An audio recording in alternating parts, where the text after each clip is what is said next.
Welcome back, folks, to episode 144 of the Running Man Self-Regulation Skills Project podcast with me, your host, Dr. Armando Dominguez, PhD in health psychology, licensed professional counselor, and an adjunct professor at a local community college. And what we're going to discuss today has to do with nature's signals of safety and danger, boundaries, and ambiguity. But what we are also going to put this under is the umbrella of what we'll call deliberate life regulation. Now, this podcast is largely focused on self-regulatory skills, and there's a reason for that. Part of it's that my goal is to be able to educate people in how to self-regulate, not so much that we don't know how. It's just that there is so much to learning how to become skillful at self-regulation whenever maybe we've had models that were lacking or raised by people that weren't really good at it or demonstrated how not to regulate effectively. And sometimes the lives that we lead often have very unsatisfying results in the sense that we might be getting in trouble or causing things to occur in our lives that often we don't realize are a perpetual psychological program loop that we keep repeating. And it's hard to get off of that because it's so well practiced. And also the speed of which those programs pop up can cause us to go into modes of reactivity and what we'll call unhealthy behaviors or maladaptive behaviors, or we want to use the psychological term, that will bring us into situations that will always repeat. And then we may not even be able to see beyond that loop to where we start feeling like we're living a life that's cursed or somehow wrong or bad, or somehow even worse, I'm fundamentally broken or wrong, and therefore this is probably the best I can hope for. So when it comes to self-regulation, it's a very deep topic and a broadly applicable thing, but it's also very skill-born in the sense that the better you are at it, that means that more likely you've repeated it a lot, and the more skillful you are at it, the easier it is. And those decisions on the side of generativity and also being adaptable become a lot easier over time. So to start the discussion off, after I've opened up on what self-regulation is, let's talk about deliberate life regulation. Now, self-regulation and deliberate life regulation, they are very closely tied.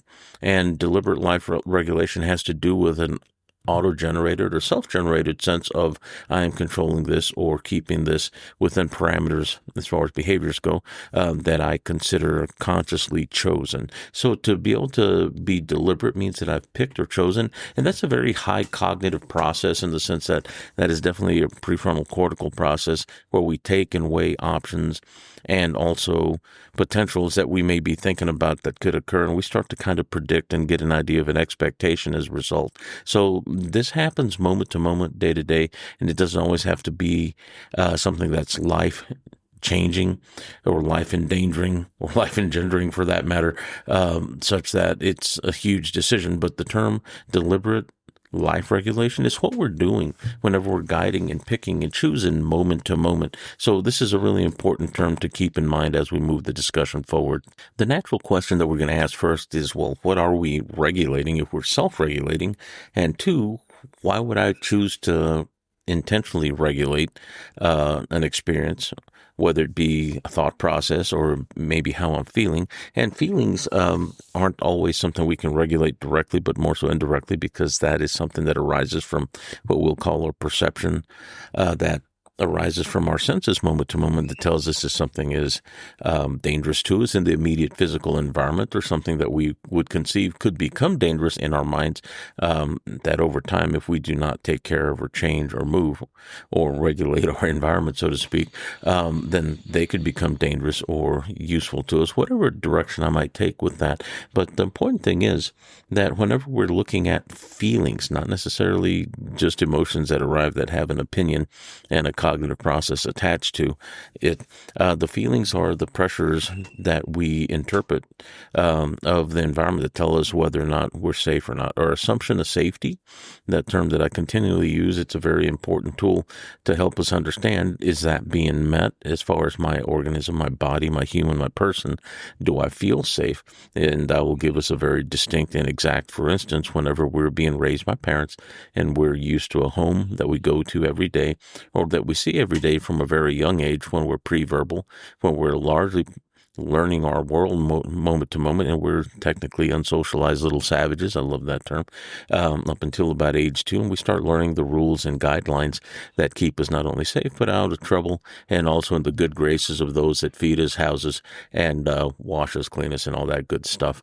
And this is one of the really important principles in learning, is that we are regulated and taught how to regulate by the models that one we choose if we're older, or the ones that we are born to. But that commonality, that space, that regular, I remember this, I recognize this, has a lot to do with how I learn boundaries, also how I learn what the signals of safety and danger are. And these are things that arise from nature, but also the parenting that we're getting and the rearing, so to speak, if we're being raised at the hands and knees of people other than our direct bio family. But just important stuff that plays a large part in our development of our sense of safety, and what our assumption of safety is, that when met, we feel the most comfortable and able to not only learn because I'm not in danger, I'm not in pain, and I am in a state of social homeostasis, how we get along together as a whole, and also as an individual within that space.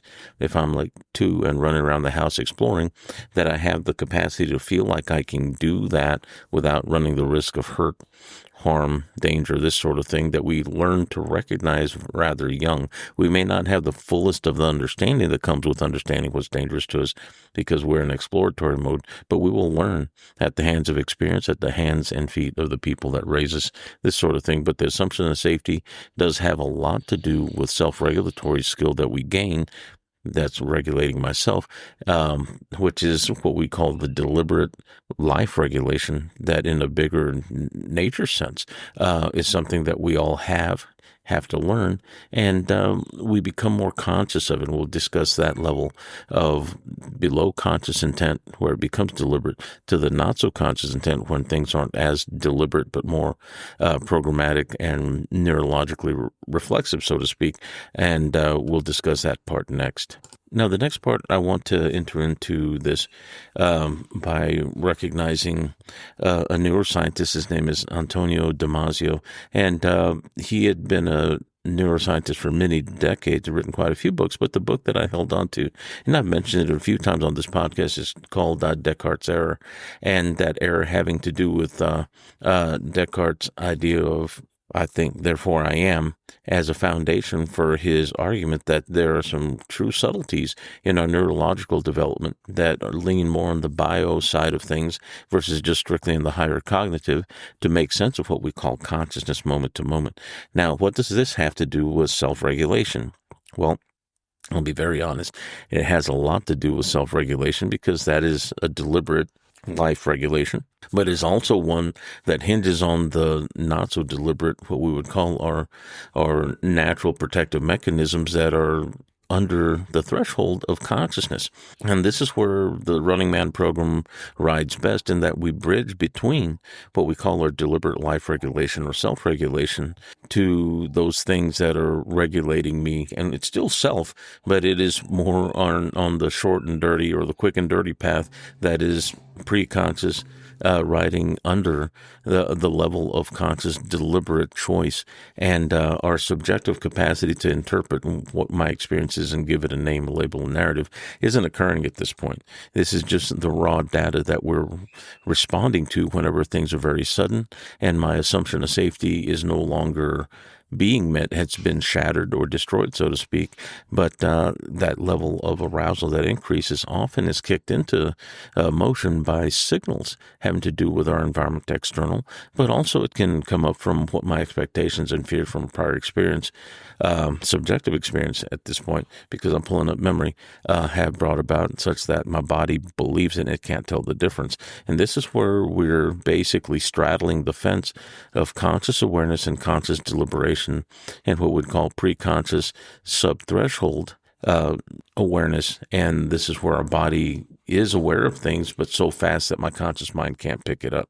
Mind you, signals of interoception are incredibly fast. That means that the signals that are coming in from my body at the interoceptive level, this has to do with not only balance, but tension in my stomach, any kind of things having to do with autonomic conditioning. And this has to do with stuff that goes to your eyes, your ears, your mouth. For all those senses that we use, our taste, our touch, our hearing, our sight, and also how we digest and rest, this sort of thing, having to do with autonomic responses, our subconscious once again, but our body can sense those things, and this is where our bridge to what we call consciousness occurs.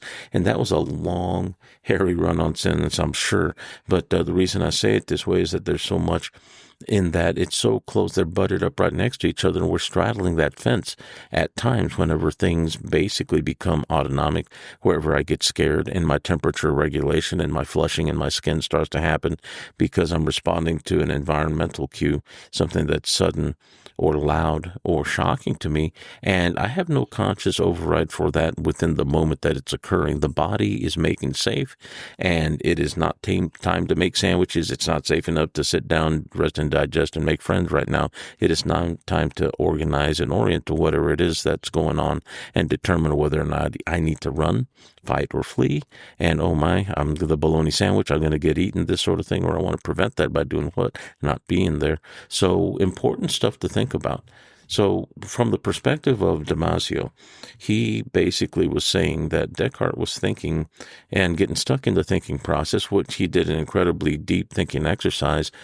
And what arose from that also came the idea of the ghost in the machine, wherever our consciousness resides in this machine, our body, and it's somehow separate. And we know now, by virtue of our neuroscience and exercise sciences, that there is no such thing as a mind-body dichotomy. It is a mind-body unity or union. It is consciously one whole thing versus two separate bits, which is what Descartes determined that later we found out was indeed an error, but he did an incredible job, and he requires his credit too for moving things in the right direction. So what are boundaries is a good question.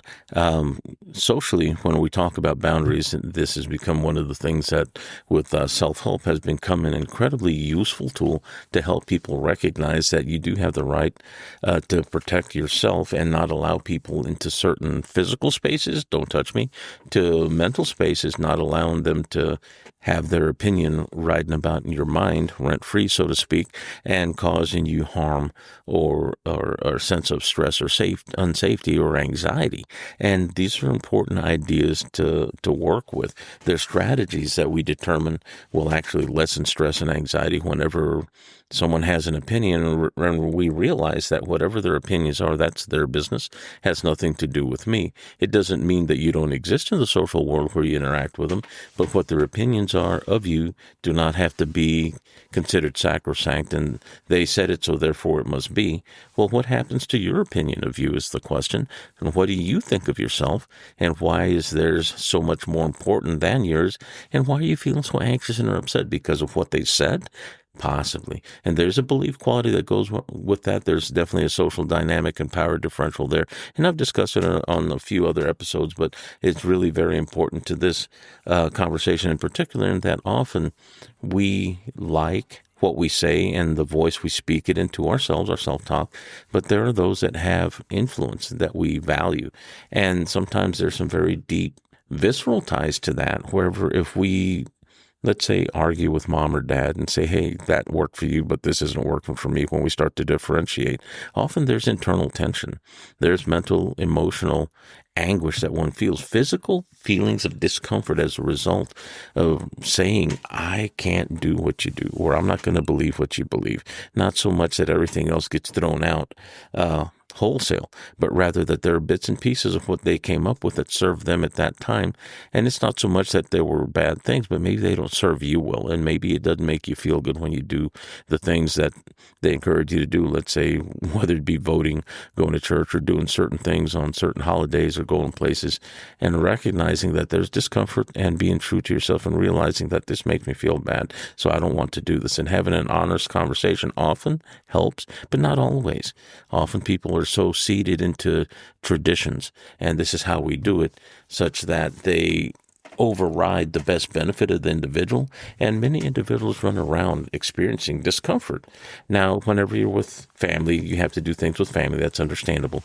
But there are also some times that not only with family, but with friends or even at work, where not only mindsets are set, but things like policies, procedures, protocols are probably the closest crystallized sense of things that we can do, that once they're no longer useful, we can change them. So it's a good example of how to change. But often, sometimes, even in business and things that you would consider impersonal as an individual working for somebody, they won't change because this is how we do it and that's it, even though there may be a better way. Of course, people pay for consultants to create change, and knowing that there are problems, but not knowing how to go about it, that's an honest way of doing things. That's okay. But sometimes having an honest conversation is helpful, but doesn't always occur when it comes more to the personal interpersonals versus the professional, so to speak. And this is where we have to learn to advocate for ourselves. But to be able to advocate for self, you have to be aware of self. And this is something that Damasio spoke about as well. Those things that are interoceptive, the neurological structures, the neurons that are interoceptive, that are the rawest signal interpretation, do not have myelin. Myelin is like a sheath like you would find on a wire, and that is made of little fatty compounds that actually insulate our neurons, so that way whatever brain signal going up the spine and down the brain into the spine, this sort of thing, so we can act on things. The least amount of myelin are the ones that are more apt to have aberrations of signal. But at the level of interoception, this is where the signal is pure and raw from environment to the softer structures that our body receives pressure from the environment through. And the fact that there's no myelin, that means that that signal, that neuron is touching muscular structure at a level that it's experiencing the signal directly. And this is where there is no insulation, no difference. And this is also where we become aware of a signal at the point of the signal before it travels up the brain, which becomes incredibly powerful to think about how we become aware. But at that moment is whenever awareness arises. And this is where the plethora of different options that we have to choose, to think, to decide, where deliberate self-regulation, deliberate life regulation starts to occur.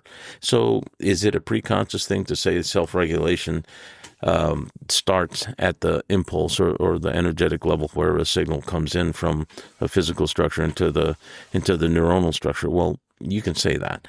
But when we become more consciously aware as a higher cognitive process, it has crossed that threshold from the subconscious where we're experiencing the program, and we catch it early enough, we can self-regulate. But whenever it starts running, and let's say it's a particularly dangerous situation or shocking situation, chances are your conscious mind isn't going to catch up. If it's 400 times slower, that means that we're talking at about 60 milliseconds or less.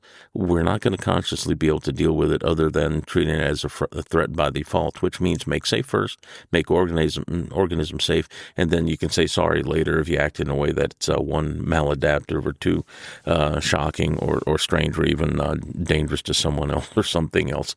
And when things pop up that way, usually there is something that is a non-social quality to what it is that we do to protect ourselves. It's not about looking pretty. It's not about having your hair done and your lipstick on and being well-dressed and having your perfume on. It has nothing to do with that. Those are social schemes that are very higher conscious processes. But when it comes to self-defense, self-protection, self-preservation, things are a little more raw. And that's okay. There's a beauty within that, but it's not one that'll win beauty contests. It's about being very safe, secure, and in the immediate moment capable of getting away and making egress from those things that could cause you danger, harm, or worse yet, cause you not to be here anymore. So some ideas, once again, but very important, very closely tied to not only self-regulation, but deliberate life regulation, as much as it is to the subconscious. I'm not aware of what's going on, so therefore my body is regulating itself out of the environment, in the environment, so to speak. And also these are very closely tied at the level of interoception, once again, where the neurons have no covers, So the next thing we're going to discuss are not only boundaries that we learn when we're little, but also recognizing that nature has boundaries. And also, we've talked about communication starting at the nonverbal level. Communication is a default. Rapport is communication with trust. And generally speaking, that has to do with body language first. If we have any messages going across the communication barrier, the space between, let's say, minimum two people, body language is the first thing, and the influence is about 50% of the message of any message you're trying to send. And tonal is the way we speak it, how we arrive, and how we sound when we're delivering the 7% of the message, because 43% of that influence is the sound of our voice, so to speak. Will influence whether or not the 7%, the really important part, the message we're carrying on a silver platter that's really important, you won the lottery, for instance, is going to be received, or whether it'll be rejected. And all that happens within a fraction of a moment. But our presentation and also how we sound when we're presenting determines whether or not our message is acceptable. And this is an important detail to pay attention to. Now, whenever we're looking at boundaries, the boundary often is that distance. That is our default boundary. One of the boundaries that comes up has to do with presentation. Is it acceptable? What's it look like? Does it look threatening? What does it sound like? Are they loud, abrupt, shocking? Or is it soft and soothing? Those things are determiners of whether or not we will accept or be willing to listen to anything that's being said at that point, but also speed of onset, how things come on at any one moment. And once again, this is neurological signal that is a boundary that is endogenous, that tells us whether or not we can approach or even trust messages being given moment to moment. And then finally, the words. Once we get there, if everything else is met, that means it's not that our assumption of safety is fully met, but our assumption of safety is being built at that point. And boundaries help with this. Now, boundaries, once again, are the things that self-help has brought into the fore, and everyone has become aware of these things. And I speak of everyone, those that have been involved in self-help or even clinical work, but learning to understand that, there are certain things that are acceptable, certain things that are not, and it's okay to say no. It's okay to say, okay, that's too close, too fast, too much, too loud. It's okay to say those things. Now, there are those that would use those things to try to control what's going on in an environment, and a lot of times that speaks more so to levels of stress, anxiety, panic, or feelings of unsafety. And it's not always about people just wanting to control for the sake of controlling, but rather it's kind of reflective of the level of discomfort that's going on inside of the individual. So it's a different way of looking at things that I'm proffering here, but it's also one that's very useful in understanding that we shouldn't take it personal when people are trying to be controlling in that sense, but also the tone of voice where they may have a really high tone and staccato speech, or maybe really loud, having to do with a sense of I have to get things under control or I feel out of control is a perfect example of description of that. But these boundaries, once again, they're things that arise naturally. Now, nature signals danger by putting bright colors on creatures such as bugs and snakes and this sort of thing, or even birds, to tell you don't go near this. Usually bright colors like reds and yellows, you would think that's not really good camouflage. Well, they don't need the camouflage if they're dangerous. Whenever you have certain beetles that are all stinky, they're generally black. The thing that they give off versus the visual thing, whenever you're dealing with things that have simpler eyes, the smell itself, some give off a little droplet of liquid that stinks to high heaven like a skunk, a little tiny bug. And then you have a skunk that has a bright white stripe and stripes in some cases. And you would think, well, they don't hide very well. Well, they don't need to. They're not the best fighters. They don't run very fast. They tend to waddle. They're beautiful little creatures. I like to appreciate them at a distance because they're kind of funky when they do let go. But they aren't the best fighters in the world, but they have the best defense.